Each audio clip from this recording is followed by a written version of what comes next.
এচোর নে বসো, এচোর ওখানে দাঁড়া, আসতে হবে না, ছোট দেখে নিও, বেশি বড় না। হ্যাঁ কেন? হ্যাঁ ওইটা অনেক বড়, এইটাই না, ওইটাই ঠিকঠাক সাইজ হবে। কিচ্ছু হবে না, ওইটা নিয়ে, ওইটা নিও না, অনেক বড় হয়ে যাবে। পাগল, নষ্ট হবে না, ওটা থাকবে। কি কই পোকা হয়, আমরা খাবা না, কিচ্ছু হবে না। এটা নাও না, এইটা ভালো, এইটা নাও। আরে এটা ওইটা কেটে রাখো, তাহলে বাড়ি রান্না করে খাবে। হ্যাঁ ওইটা বাড়ি না, ওইটা অনেক বড়, দেখো এটা অনেক বড়। বয়ে তুমিই নিবা, আমার কিছু হবে না।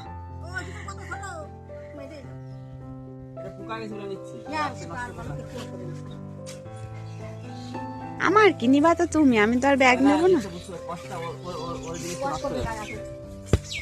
এই জলের মধ্যে ফেললো রে ভগবান।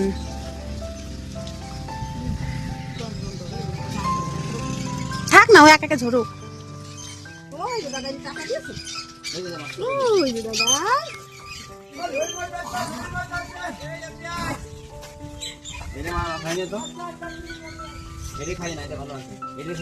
ওটা বড় হবে, তারপর ছোট।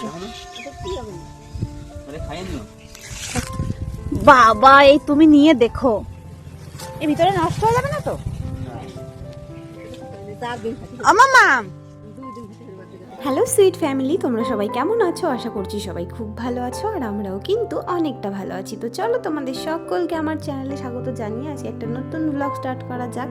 তো তোমরা দেখতেই পারলে যে এখানে বরমাসাই এঁচড় কাটছিল, তার কারণ আজকে আমরা চলে যাব বীরভূমে। আর ওখানে না সেরকম ভালো এঁচড় পাওয়া যায় না, আর বাড়িতে তো আমাদের প্রচুর এঁচড় রয়েছে, সেই জন্য মা বললো যে বাড়ি থেকে নিয়ে যেতে। আমি প্রথম বারণ করছিলাম, কিন্তু যেহেতু মা বলছিল, আর আমি বরমাসাই সবাই এঁচড়টা খুব ভালোবাসি খেতে, তাই জন্য বাড়ি থেকে এঁচড় নিয়ে যাব। ওই কারণে এঁচড়টা কাটা হলো। আর এখন আমরা ভীষণ ব্যস্ত, বেশি কথা বলার টাইম নেই, কারণ সব কিছু গোছাতে হবে, প্রচুর কাজ। তো এই যে দেখো, খাবার টাবার খেয়ে এসেছে, আর এখন বসেছে ম্যাডাম পিঠে নিয়ে। দেখি পিঠেগুলো একটু দেখিয়ে দাও। এই যে মালপোয়া, রিমা আজকে প্রথমবার বানিয়েছে, তাও আবার এনার জন্য। সকালবেলা গিয়ে মানির কাছে বায়না করছিল, পিঠে বানিয়ে দাও না, তাই না? কি বলছিলে? পিঠে বানিয়ে দাও না। তারপর তাড়াতাড়ি করে, আজকে যেহেতু আমরা চলে যাব, না গেলে তো পরে বানালেও হতো, কিন্তু আজকে চলে যাবো বলে রিমা তাড়াতাড়ি করে এই কটা পিঠে বানিয়ে দিয়েছে। একটু খাও, মুখে আছে? ওই বাবা, মুখে ভর্তি তো, আর একটু খাও। তুমি হ্যাপি পিঠে? হ্যাঁ। পিঠে পে হ্যাপি? রেখে যাই, এখন হয়ে গেছে, পরে খাবো। না না, দেবে না। তাহলে আর একটু খাও, টেস্টি। এই যে আমরা খেয়ে নি সব পিঠেগুলো, দাও দাও। যাও খেয়ে নি তো। কে খাবে তাহলে? না না, কে খাবে পিঠেগুলো? একা খাবে? আমার বিঘু নিয়ে যাবে পিঠে? তাই সত্যি নিয়ে যাবে তো, ট্রেনের ভিতরে হলো পিঠে পিঠে, তাই না? ঠিক আছে, তুমি খাও। দেখো, খাও। পেট ভরা ভাত। হ্যাঁ, কেবলই খাবার খেয়ে আসলো না, পরে খাবে। ওইটা না, যেটা খাচ্ছিলে সেইটা খাও। ওর আবার একটা বেশিক্ষণ ভালো লাগে না, সবগুলো নিয়ে একটু একটু করে খাবে। হ্যাঁ খাও। দেখি, তাকাও আমার দিকে, কেমন খেতে? ভালো খেতে। মানিকে থ্যাংক ইউ বলো তাহলে, তোমাকে পিঠে বানিয়ে দিলাম। বলো, ও মানি থ্যাংক ইউ বলো। বলো, বলবে না? থ্যাংক ইউ বলো। থ্যাংক ইউ বলো, থ্যাংক ইউ বলে আবার বানিয়ে দেবো পরে।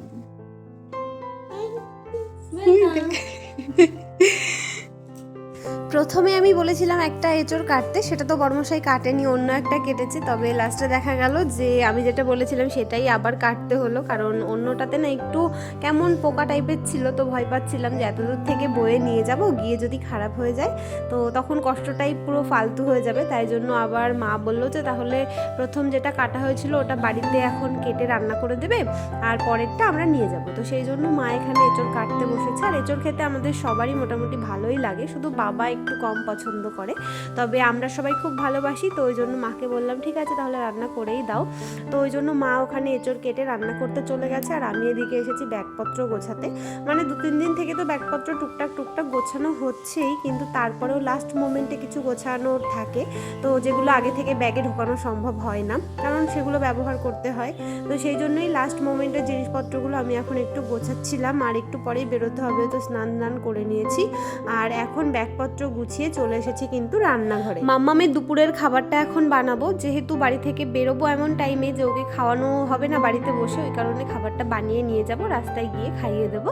তো তাই ওর জন্য একটুখানি ডালিয়ার খিচুড়ি বসিয়েছি আমি, আর তার সঙ্গে একটুখানি রুটিও করব, কারণ মা যে এঁচোড়টা রান্না করেছে ওই এঁচোড় আর কয়েকটা রুটি আমরা নিয়ে যাব, তাহলে রাস্তায় খেয়ে নিতে পারবো। আর মামামের জন্য একটা ডিম সিদ্ধও করে নিয়েছি, মানে যেহেতু অনেকটা রাত হয়ে যাবে ঘরে পৌঁছাতে পৌঁছাতে, তো সত্যিই খিদে পেয়ে যাবে। আর দুপুরবেলাতে যাওয়ার সময় তাড়াহুড়ো করে ঠিকঠাক খাওয়াও যায় না, কারণ সবার মন মানসিকতাও ভালো থাকে না, প্লাস অত তাড়াহুড়ো করে খাওয়াও যায় না, ওই কারণে না খেয়েই বেরোই মোটামুটি বলতে গেলে, কোনো প্রকারে কয়েকটা খেয়ে যাই আর কি।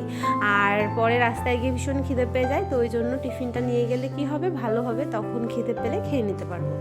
আর এদিকে একটা তরমুজ নিয়ে এসেছিল বাবা আগের দিন, তবে আমাদেরকে কেটে খেতে বলেছিল, কিন্তু সেই তরমুজটা আর খাওয়ার সময় হয়ে ওঠেনি। আর রিমা এখন বসেছে তরমুজটা কাটতে, বলছে তোরা খাসনি কিন্তু তোদের নিয়ে যেতে হবে, রাস্তায় গিয়ে খাবি, ভালো লাগবে। কিন্তু না খেলে ওরাও নাকি তরমুজটা খেতে পারবে না, যেহেতু বাবা আমাদের কথা ভেবেই বিশেষ করে এনেছিল। এর আগেও অবশ্য 4-5টা তরমুজ বাড়িতে এসে খাওয়া হয়েই গেছে, কিন্তু এটাও নাকি আমাদের নাম করে এনেছে, এটাও আমাদেরকে খেতেই হবে, তো ওই জন্য কেটে ভালো করে প্যাক করে দিল। আর তারপর আমি এদিকে টিফিন বক্সগুলো গুছিয়ে নিচ্ছি। আসলে এতগুলো টিফিন বক্স হয়ে যাচ্ছে কি বলবো, 5-6টা বক্স হয়ে গেছে, ব্যাগের মধ্যে কোথায় যে ঢোকাবো ওগুলোকে সেটাই বুঝে পাচ্ছিলাম না। মানে এখনো তো মামামের খাবারটাই প্যাক করা বাকি আছে, আরও 2টো টিফিন বক্স বেড়ে যাবে, ব্যাগে একদমই জায়গা নেই বললেই চলে, তো এগুলোকে ম্যানেজ করা আবার ভীষণ সমস্যা হয়ে যাবে। আর মাম্মামকে তো এদিকে আমি স্নান করিয়ে ঘুম পাড়িয়ে দিয়েছিলাম, ও এখনও ঘুমাচ্ছে। আর আমার কাজবাজও মোটামুটি হয়ে গেছে, এখন শুধু রেডি হতে হবে আর খাবার খেতে হবে। বড়মশাই ওদিকে খাচ্ছে, তবে আমি আগে খেতে যাব না, কারণ আগে যদি খেতে যাই তাহলে মাথায় চাপ থাকবে যে খেয়ে আবার রেডি হতে হবে, মাম্মামকে রেডি করাতে হবে, শান্তিতে একটু খেতেও পারবো না। তো সেই জন্য আগে মাম্মামকে রেডি করাবো, নিজে রেডি হব, তারপরে গিয়ে রিল্যাক্সে আমি খাবার খাবো, তারপর বেরোবো। কোথায় যাবা? বিকু, তো দুঃখ হচ্ছে না? আমাদের মিস করবা কতটা?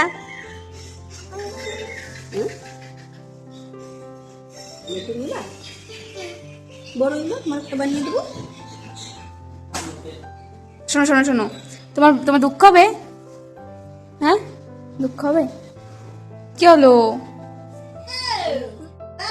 দেখি মাম্মা, আমার মতন প্যান্ট পরেছো? তুই পয়লা বৈশাখের ড্রেস এখনই পরে নিলে? হ্যাঁ, থাকতে পারছে না। কি কিউট দেখা যাচ্ছে। আমার মতন প্যান্ট পরেছো? আরেকটা পরে যাবো আমরা শ্রাদ্ধ বাড়ি, পয়লা বৈশাখের জন্য আমি আবার কটা এমনি সেই হাতা ফিতেওয়ালা গেঞ্জি দেখছি। Cutie cutie. কোথায় যাবে বলো তো? ভালো লাগবে? ভালো লাগবে তোমার? তুমি কাছে যাও। মানে এটা ধুয়ে দেবে বলো, বলো মানে এটা ধোবে বলো তো, মানিকে ধোবো? বলো না ধোবো।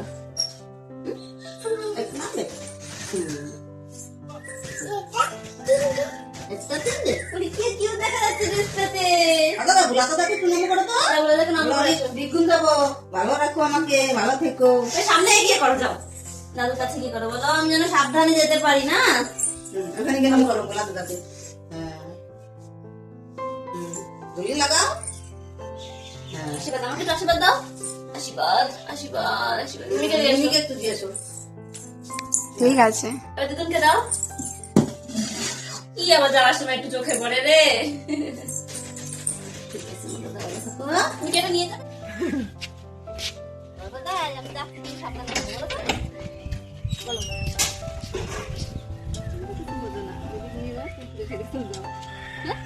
দিদুন জানালাকে নমো করে দাও। না ঠিক আছে, নমুনা ওই হ্যান্ডশিট করে বাবা।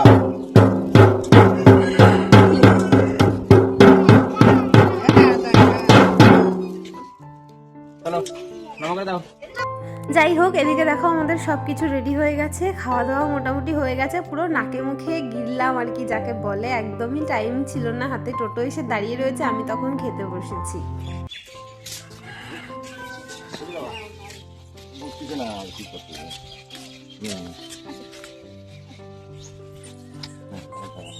খাবার না দিলে খাবার দিয়ে দিচ্ছে।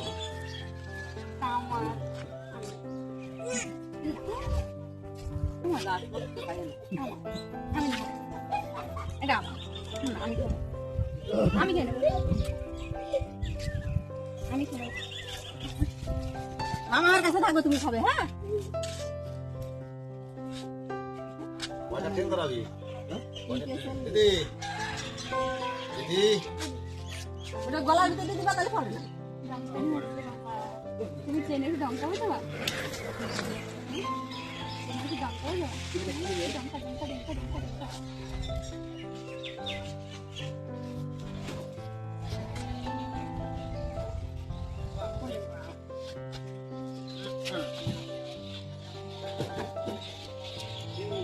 সেই সত্যি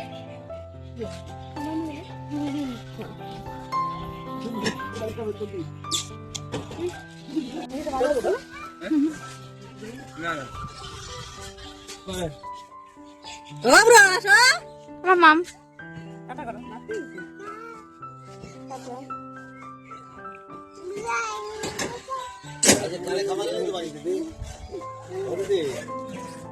কি খাচ্ছ দেখি করো। কোথায় যাবে এখন? কোথায় যাবে? এখনো বোঝে না, আরো 2 পাস।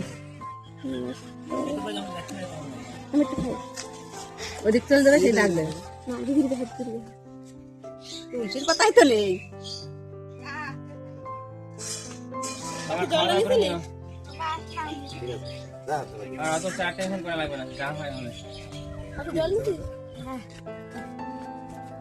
তোরা লাগাচ্ছিস, তোরা লাগাবি বলে লাগা, তোরা লাগাবি কবে? যেদিনকে ভালো কান্না করে না বলো। টাকা দিয়ে দাও। খাবারটা তো রাতে নিয়ে চলে যাবে।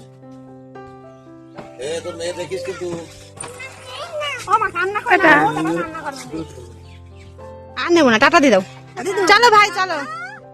ও বা সাবধানে থেকো।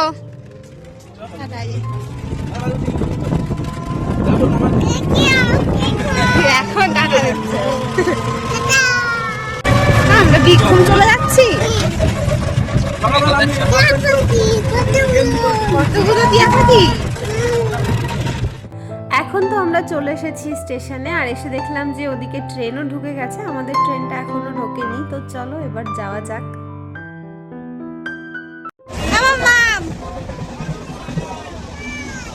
ওকে দেখতে পাচ্ছি না।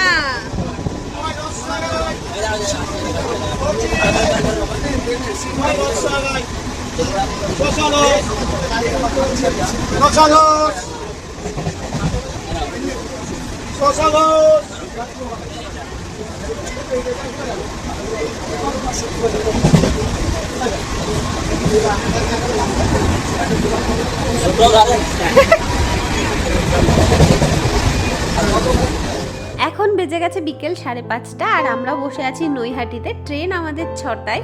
তো এতক্ষণ বসে থাকতে হবে, তাই বসে বসে রিমার কেটে দেওয়া তরমুজগুলোই আমরা 3 জনে মিলে খাচ্ছিলাম। আর সত্যিই ভীষণ ভাল লাগছিল খেতে। বাড়ির থেকেও মনে হচ্ছে যেন স্টেশনে বসে তরমুজ খেতে বেশি টেস্টি লাগছিল। যাই হোক, এখানে খেয়ে দিয়ে বাড়িতে আবার একটু ফোন করে কথাও বলেছি। আর মাম্মামকে নিয়ে না এখন দিন যাচ্ছে, ট্রাভেল করা ভীষণই কষ্টকর হয়ে যাচ্ছে। আগে তো ছোট ছিল, কোলের মধ্যেই শুয়ে থাকতো, একটু দুধ খেত আর ঘুমাতো, ব্যাস অসুবিধা হতো না। কিন্তু এখন বড় হয়ে যাচ্ছে, হাঁটতে পারে যেহেতু একা একা, তো এখন সারা প্ল্যাটফর্ম হেঁটে বেড়াবে। এত দুষ্টুমি করবে, ওকে সামলানোই ভীষণ মুশকিল হয়ে যায়। অন্যান্য দিন তবুও ট্রেনে উঠেই ও ঘুমিয়ে পড়ে, কিন্তু আজকে কি হয়েছিল জানি না, ওর চোখে একদমই ঘুম ছিল না, ওর একটুও ঘুম আসছিল না। সারা রাস্তা ভীষণ দুষ্টুমি করেছে। আমরা খাবার খেয়েছি তখনও দুষ্টুমি করেছে, ওকে খাইয়েছি তখনও দুষ্টুমি করেছে, গোটা রাস্তা জেগে জেগে এসেছে। লাস্টে মান করে এসে একটুখানি ঘুমিয়েছে, মানে আর একটু পরেই আমরা পৌঁছে যাব। তো এই টাইমে এসে একটু ঘুমিয়েছে, তবুও বেশিক্ষণের জন্য নয়, একটুখানি ঘুমিয়ে আবার দেখো উঠেও পড়েছে। আর এখন উঠে আবারও দুষ্টুমি শুরু করে দেবে ও। তবু তো ভালো যে ট্রেনটা ফাঁকা থাকে, ওই কারণে দুষ্টুমি করলেও সমস্যা হয় না। কিন্তু যদি ট্রেনে ভিড় থাকতো তাহলে জানি না কি করতাম। তো এদিকে ঘুমিয়ে ঘুম থেকে উঠে আবার এখন ম্যাডাম খেতেও শুরু করে দিয়েছে, আর আমারও আবারও একটু খিদে পেয়ে গেছিলো। রুটিটা খেয়েছি, অনেকক্ষণই হয়ে গেছে। তো এখন একটুখানি বিস্কিট খাচ্ছিলাম বসে বসে। তো এইভাবেই আর কি আমাদের চলে প্রত্যেকবার যাওয়া আসা পুরো ট্রেন জার্নিটা।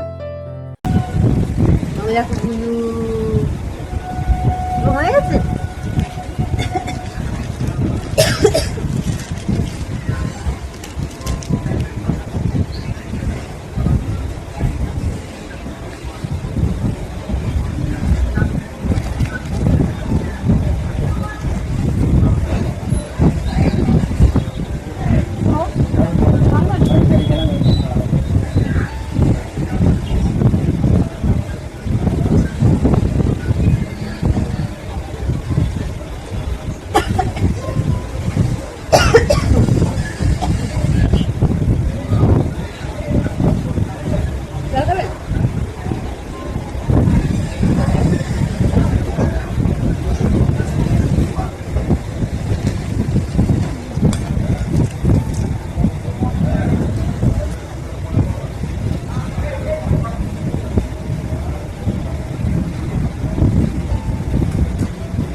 যাই হোক, এখন কিন্তু আমরা ট্রেন থেকে নেমে পড়েছি আর টোটোকে আগে থেকেই বলা ছিল, তো আমাদের নিতেও চলে এসেছিলো। আর এখন ঘরে পৌঁছেও গেছি, আর ঘরে পৌঁছে দেখো ঘরের কি অবস্থা। তো যেহেতু 2-3 দিন বর্মশাই ঘরে ছিল না, তো এখন এগুলোকে একটু গোছাতে হবে। পুরোপুরি গোছাতে পারবো না, মোটামুটি একটু গুছিয়ে নেব, যাতে অ্যাটলিস্ট রাতটুকু কাটানো যায়। তারপর কালকে আবার ভালো করে গোছাবো। তো এখন আপাতত খাটটাকে একটু পরিষ্কার করে নিয়ে মাম্মামের জন্য একটু খাবার বানিয়ে নিয়ে এসেছি, ওকে এখন খাইয়ে দিচ্ছি। আর আমরা তো ট্রেনে বসে রুটিটা খেয়েছিলাম, এখন খুব একটা বেশি খিদেও পাইনি, তাছাড়া রাতটাও অনেক হয়ে গেছে। এখন যদি আবার নিজেদের জন্য খাবার বানিয়ে খেয়ে ঘুমাতে যাই তাহলে আরও অনেক বেশি দেরি হয়ে যাবে। প্লাস সকালবেলাতে বড়মশাইয়ের ডিউটি রয়েছে, আমারও প্রচুর কাজবাজ রয়েছে, তাই জন্য আর এখন খাবো না।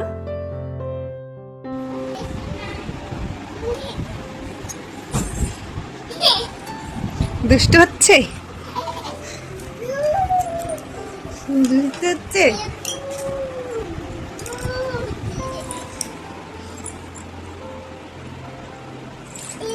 একটু টাটা করে দাও, গুড নাইট করে দাও।